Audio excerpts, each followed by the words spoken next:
Ang kwento nga pong ito ay base sa nakita ko sa Facebook. Ito nga po ang kwento ng magbabarkadang sina Edward, Lawrence, Nathan at Nigel. Ang pamagat po ng kwentong ito ay ang abandonadong bahay sa dulo ng kalsada. Sa isang tahimik na baryo, kilala ang isang abandonadong bahay sa dulo ng kalsada. Matagal nang walang lumalapit doon dahil sa mga kwento ng kababalagan. Ngunit isang gabi, napansin ni na Edward, Lawrence, Nathan at Nigel na silipin ito, dala ng kanilang kuryosidad. Edward ang pinakamatapang, siya ang nagyaya.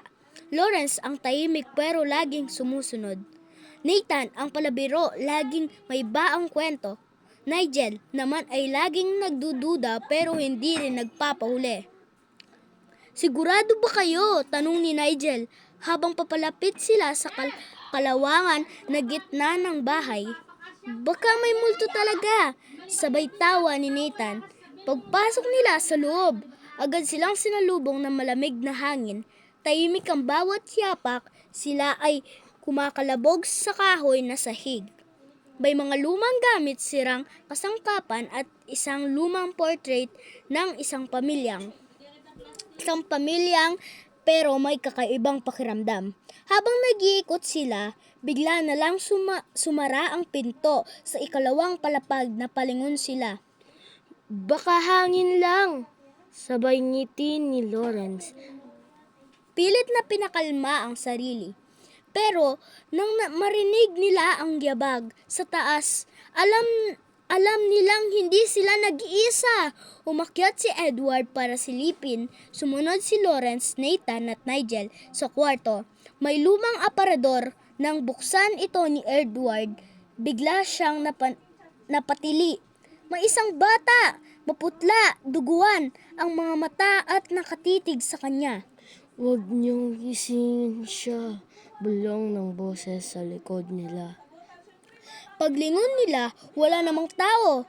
Tumakbo sila pababa, pero ang hagdan ay tila walang katapusan. Paulit-ulit silang bumababa, ngunit laging nauuwi sa parehong palapag. "Naipit tayo!" sigaw ni Nigel. Sa gitna ng takot, hinawakan ni Nathan ang lumang portrait. Doon nila napansin ang mga muka sa larawan ay unting-unting nagbabago. Sila na ang nasa loob ng litrato.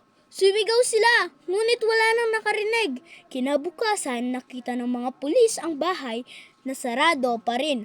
Walang bakas ng 4 na binatilyo.